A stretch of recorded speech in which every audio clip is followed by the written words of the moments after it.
আজ বইমেলার ২৭তম দিন এবং এই ২৭তম দিনে নতুন বই এসেছে ১৭৬টি আর মোট বইয়ের সংখ্যা হচ্ছে ২৯৬৪টি, অর্থাৎ প্রায় ৩,০০০-এর মতো বই কিন্তু এবছরের বইমেলায় যুক্ত হয়েছে। এই নতুন বইগুলোর মধ্যে অনেক ধরনের বই রয়েছে, নতুন লেখক হিসেবেও অনেকে আত্মপ্রকাশ করেছেন, নতুন পাঠকও যুক্ত হয়েছেন। যে ছোট্ট শিশুটি এবছর প্রথম বইমেলায় এসেছেন, বাবা মায়ের হাত ধরে প্রথম পড়তে শিখেছেন, বাবা মা তাকে উদ্বুদ্ধ করার জন্য, অনুপ্রেরণা দেওয়ার জন্য নতুন বই কিনে দিয়েছে, সেও কিন্তু নতুন পাঠকের তালিকায় যুক্ত হয়েছে এবছর। আমাদের সঙ্গে বলছিলাম বিরতিতে যাবার আগে একজন অতিথি রয়েছেন, আমাদের সঙ্গে রয়েছেন সাইমা রহমান তুলি। আপনাকে স্বাগত জানাচ্ছি আমাদের গরবের মেলার আয়োজনে। আপনি একটি নতুন বই লিখেছেন, যে বইটি আসলে বিষয় ভিত্তিক বই, মনোজগৎ নিয়ে, মনোরোগ নিয়ে বিভিন্ন বিষয় আপনি সেই বইটিতে তুলে ধরেছেন। আপনার বইটি সম্পর্কে যদি একটু আমাদেরকে বলবেন। আমার বইয়ের নাম একাকিত্ব ও মনের যত্ন। এটা মূলত আত্ম উন্নয়নমূলক বই। আমি মানসিক স্বাস্থ্য নিয়ে দীর্ঘদিন যাবৎ কাজ করছি। তো আমার কাছে মনে হয়েছে যে আমরা যখনই একটা কোনো সমস্যায় পড়ে যাই, মনে হয় যে হ্যাঁ এটা আমার জন্য সমস্যা মনে হচ্ছে, তখনই আমরা একটা কাজ করি মজা, সেটা হচ্ছে গুগল সার্চ দিই, হাউ টু কি করবো এটা এইরকম সামথিং হতে পারে, যে কোনো কিছু, যে কিভাবে ভালো থাকা যায়, কিভাবে একাকিত্ব দূর করা যায়। তো এই বিষয়গুলোর হচ্ছে খুব তাত্ত্বিক ব্যাপার আছে। আর অনেক বই আছে, আপনি জানেন যে খুব কম পয়সায় মানুষ এফোর্ড করতে পারছে, 10টা বই অনলাইন থেকে কিনে নিচ্ছে এবং সব বই পড়া শেষ। তারপরেও কেন মোটিভেশনাল বই পড়ার পরে কাজ হচ্ছে না? এটার দুই ধরনের কারণ হতে পারে। এক হচ্ছে বইয়ের সাথে আমাদের জার্নিটা ঠিকমতো হচ্ছে না, আর বিষয়গুলো খুব তাত্ত্বিক মনে হচ্ছে। যেই সহজ কারণে আমি হাউ টু লিখে সার্চ দিচ্ছি, সেই জিনিসটা আমরা বইয়ে থেকেও পাচ্ছি না, গুগল থেকেও সবসময় পাচ্ছি না। তো ওই ধারণা থেকে আমার কাছে মনে হলো যে আমি মানসিক স্বাস্থ্য নিয়ে লিখবো এবং একাকিত্ব, এই বিষয়টা হচ্ছে এখন খুব সবার, যারা পরিবারে আছে এবং যারা হচ্ছে যার বন্ধু আছে, যার ভালোবাসার মানুষটিও আছে, সেও হচ্ছে একাকিত্ব বোধ করছে। একটু আপনার কাছে জানতে চাই, এই যে যে বিষয়ভিত্তিক বইগুলো, বিশেষ করে এই যে আপনি অন্য একটি বিষয় নিয়ে লিখেছেন, মনোরোগ বিষয়ক, এই বিষয়ে এমনিতেই বই সাধারণত কম লেখেন, যারা লেখালেখি করেন নিয়মিত তারাও এই বইগুলো কম লেখেন, কারণ পাঠকদের চাহিদা এই বইগুলোতে একটু কমই থাকে। তো সেই জায়গা থেকে আপনি আসলে কোন সাহস করে, বা অবশ্যই একটা নিজের ভিতরে সাহস জোগাড় করে বইটা লিখেছেন, কি ধরনের অনুপ্রেরণা নিজেকে নিজে দিয়েছেন এবং পাঠকদের কাছ থেকে বইমেলায় বইটা আসার পরে কেমন সাড়া পাচ্ছেন? প্রথমত হচ্ছে এই বইটা আমার লেখার কারণ কিন্তু কঠিন বিষয়গুলো, যেগুলো কঠিন মনে হচ্ছে, তাত্ত্বিক মনে হচ্ছে, আমি নিজে দর্শনে পড়েছি এবং দর্শনের অনেক বিষয় অনেকের কাছে কঠিন লাগে, ওটাকেও আমি খুব সহজবোধ্যভাবে মানুষের কাছে পৌঁছে দিতে চেয়েছি এবং সব বিষয়গুলো, মানসিক স্বাস্থ্যের যে আসপেক্টগুলো আছে সেই সেক্টরগুলোকে আমি খুব সহজবোধ্যভাবে বুঝিয়ে দেওয়ার জন্যই আমার বইটা লেখা। এটা আমার কোনো আসলে বাণিজ্যিক উদ্দেশ্য নয়। আর মোটিভেশনাল বই কিন্তু মানুষ পড়ছে, সবাই না দিনের শেষে নিজের চেঞ্জ চাচ্ছে। চেঞ্জটা হচ্ছে না এই কারণে যে বইটার সাথে আমাদের বন্ধুত্ব হচ্ছে না, জার্নি করতে পারছি না, নোট ডাউন করছি না, ওই অনুযায়ী চলছি না। ডেফিনেটলি মোটিভেশনাল বই তো কোনো প্রেসক্রিপশন না, কিন্তু কিছু আমরা বলে থাকি নিয়মকানুন, সেগুলো মেনে চলার একটা আসলে বিষয় থাকে।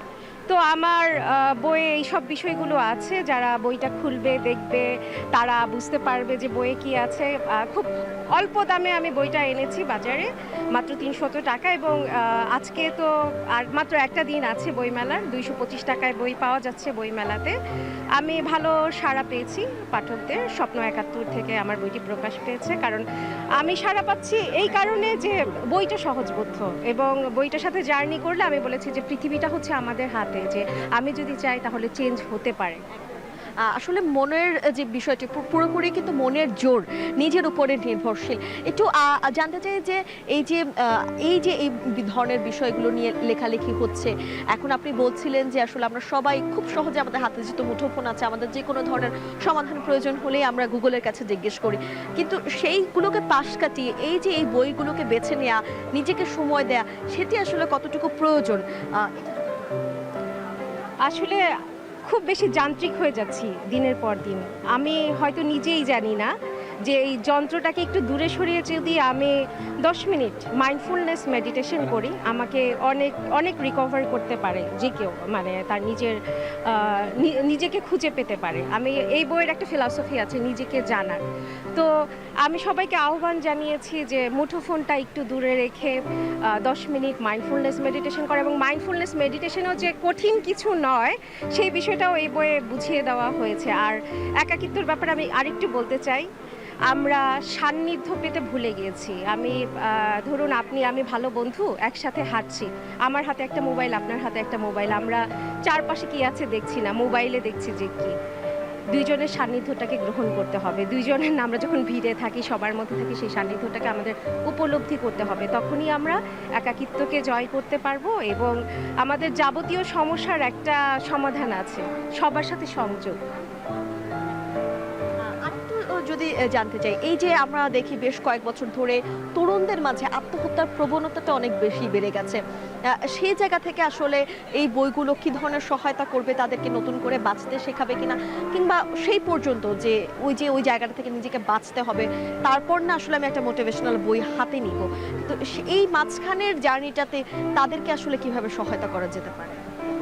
আত্মহত্যার ব্যাপারটা খুবই, আমি বলবো যে সবাইকে আহ্বান জানাবো যে যার একটা বন্ধুও আছে তার বন্ধু যেন আত্মহত্যা না করে। কারণ আত্মহত্যা সেই মানুষটা করে যার আসলে সত্যিকারের কোনো বন্ধু নাই, কিন্তু সেই মানুষটাও কিন্তু ওই জায়গা থেকে উঠে আসতে চায়, তখনই এই মানুষটা বই পড়ে এবং সেই মানুষটা না পরিবর্তন চায় নিজের জীবনে।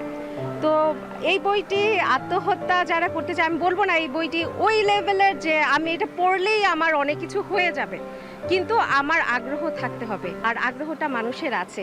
আমি খুব সহজ করে এটা বলি, আপনি যখন সমুদ্র তীরে যান, বালুতে কিন্তু আপনার নামই লেখেন, অন্য কারো নাম লিখেন না। মানুষ মূলত আসলে নিজেকে ভালোবাসে, সেই ভালোবাসার জায়গা থেকে আসলে মানুষ আত্মহত্যা করতে চায় না।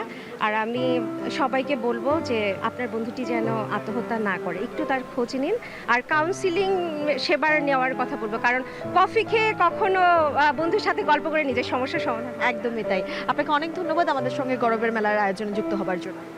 আপনাদের ধন্যবাদ। আসলে মেলার মাত্র একদিন আছে, আমি বাংলাদেশের সকল গণমাধ্যম কর্মীকে ধন্যবাদ জানাই, কারণ আপনারা অনেক সুন্দর একটা সময় এখানে দিয়েছেন, এবং আপনাদের জন্যই আমাদের লেখার কথা, আমাদের কথা পাঠক আর লেখকের যে একটা সংযোগ, সেটা আপনাদের জন্যই সম্ভব হচ্ছে। অনেক ধন্যবাদ। ধন্যবাদ আপনাকে।